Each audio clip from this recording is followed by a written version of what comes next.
I'll never forget one of our directors, Warren Shapley, said, well, you know, Bob, you're going to take this bucket of cash that you got from the public offering, 28 million, and you're going to pour it down the sink.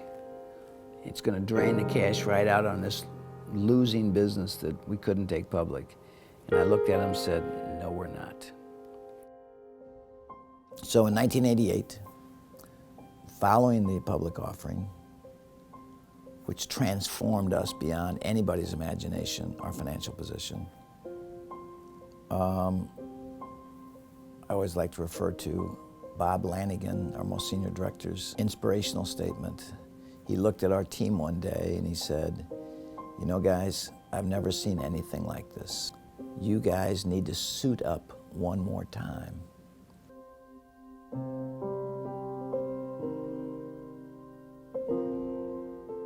How do we create a foundation that can sustain the legacy so that we don't have to worry about our financial future? Essentially, we had a very few number of customers that were concentrated with our core business. We learned balance the hard way. We were highly dependent on one customer. In this case, it happened to be Anheuser-Busch. We had a history of almost 100 years of this relationship, which had served us well. We didn't change. Nothing changed on our standpoint. But their decision-making changed. And we went from having our largest customer reliable to doing no business with our largest customer. What we wanted to do is to broaden the base of customers so that we weren't so dependent upon, you know, a few number of customers that could change their direction. That word balance came from that experience. We'd have a good year and then a bad year, and then maybe okay or maybe not so good. We didn't have the foundation right for the business going forward. So until that was established, it's tough to really put a growth strategy on something that wasn't solid.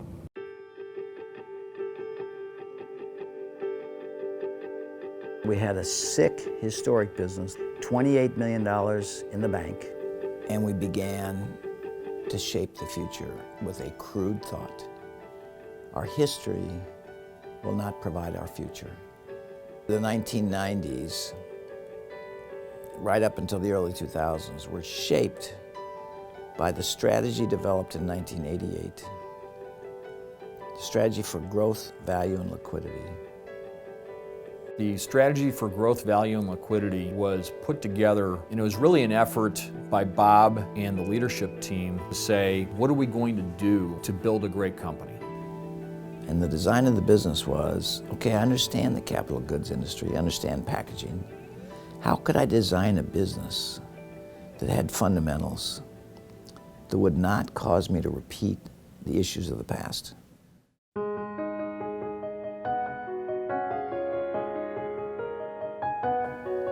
How do you run a business that creates sustainable value for your stakeholders when you're in a cyclical industry? What you try and do is make it non-cyclical. So our answer to that was to look for companies that had substantial aftermarket revenue. Why? Because it happens every day. Daily, weekly, monthly, people need service to overhaul a machine, to bring a machine back to its expected operating performance level.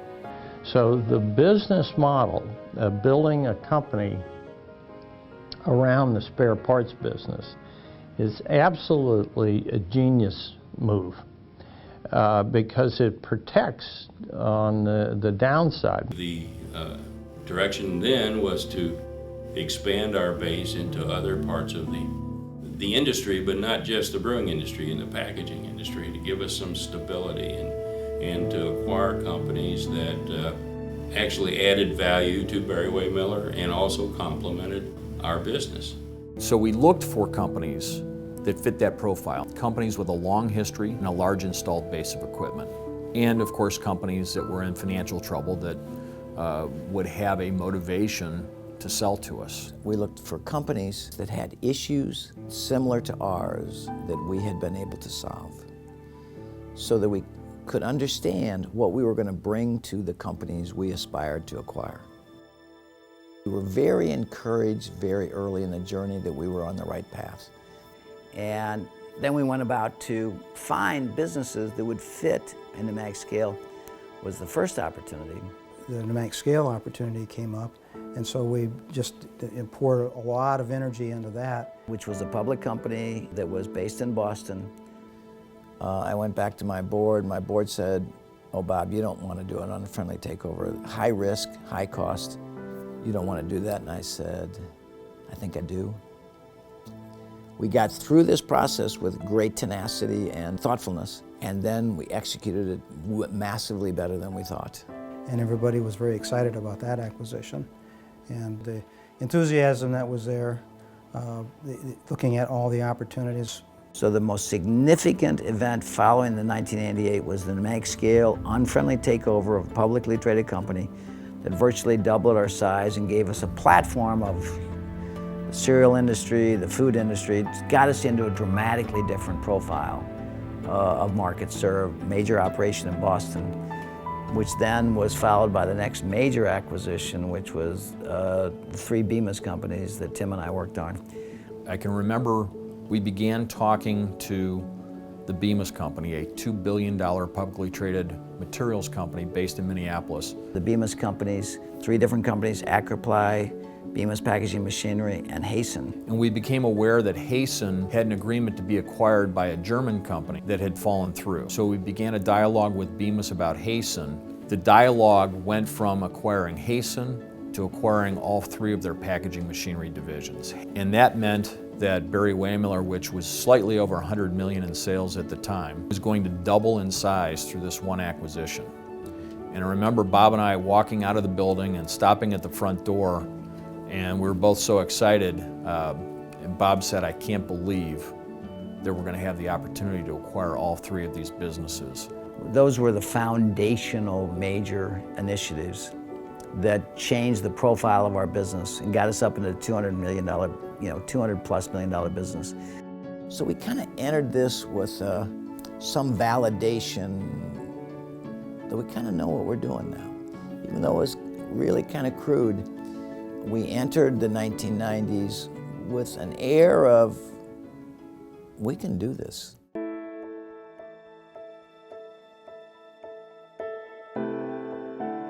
We were so focused on survival from 1982 to 1987, 88, that leadership was kind of a dream. It wasn't a reality because, we were surviving. We had this interdivisional rivalry or friction or overlapping sales coverage that was just really demotivating some of our top performers, frustrating to our presidents, and clearly wouldn't allow us to grow in that structure. It was a small family. Everyone knew everything. We pretty much had one sales force. It was, myself and a handful of other folks. But then in the late 1990s, when we acquired the 3 Bemis companies, they came to us with some great leadership talent, but also some established sales forces in a lot of markets. We brought on a lot of strong management team members and associates through the acquisition process. Those acquisitions opened up new markets for us. And markets in cereal packaging and laundry detergent, personal care products, all kinds of markets that the organization, Barry-Wehmiller, had never been in before. And they each brought their own unique selling structures, and it kind of got lumped on top of the selling structure within Barry-Wehmiller. So there wasn't a lot of thought put into selling structure and how each division went to market. We had 3 centralized selling organizations covering the regions of the world, and it served us very well for a time period. The marketplace was very competitive and very territorial, so not only did the major selling groups compete for kind of regional dominance or dominance of their area, the divisions were also competing for primary ownership of relationships. Salespeople were confused about how they were supposed to be serving the customer, confused about responsibilities, and as we were confused, our customers were very confused. The conflict was at an all-time high, and we were at war daily. And so, starting to experience this growth through these variety of acquisitions, but we didn't have any momentum of culture. Okay, we didn't have any philosophy of culture. I'll never forget Bob took the time and flew around the country and met with a variety of salespeople and sales leadership, company leadership, and really thought of, you know, what's the best way to tackle this, and that was the birth of the E3 program.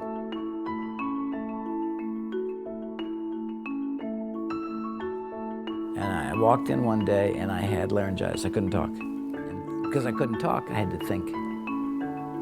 And so I thought through the ideal way we would sell that the market would value. And then I said, here's the ideal way, but here's the way we're doing it over here. How do we inspire people to this way? And we called it the E3 program.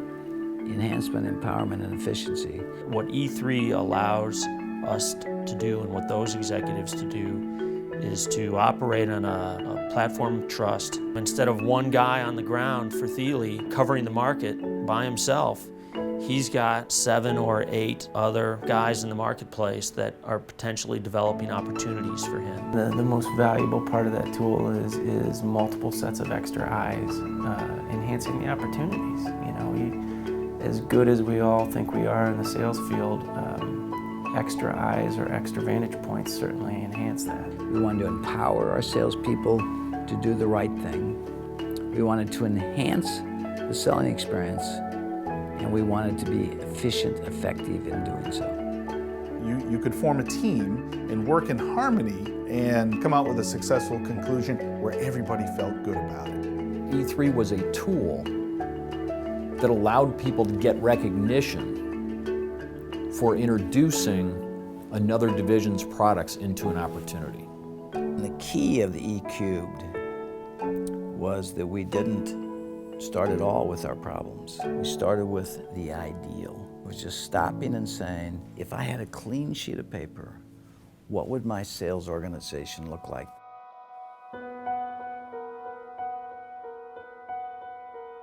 We were forced to either learn or die. You know, you have a choice. And we didn't give up, and it forced some creativity out of us, and intensity, and discipline. That had we not been through that, I don't know that we would have developed. And once we got out of the survival mode, we got what I call ground speed a little bit. We ended up getting our arms around the business, and more so people than anything else, and really engaging people to, you know, what can we do to turn this business around. But you start to say, well, what if we just trusted people and designed everything we're doing around that premise? That was, to me, one of the huge turning points for us as an organization at that time. The ideas for the design that could create what we hope to be sustainable value creation by leveraging the experiences we had, which were turning around businesses with good aftermarket, and then investing in those to create a future.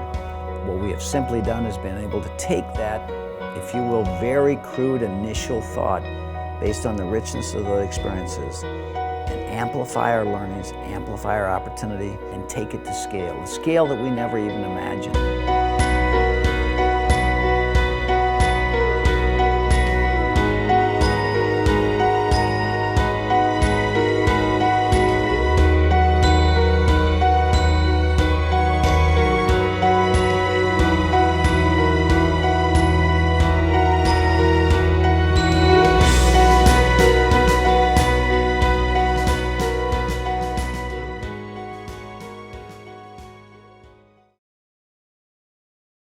I always say to people, to be where we are today compared to where we started is like landing on the moon. It is astounding, and you can't appreciate where we are today unless you understand the transformation from where we came.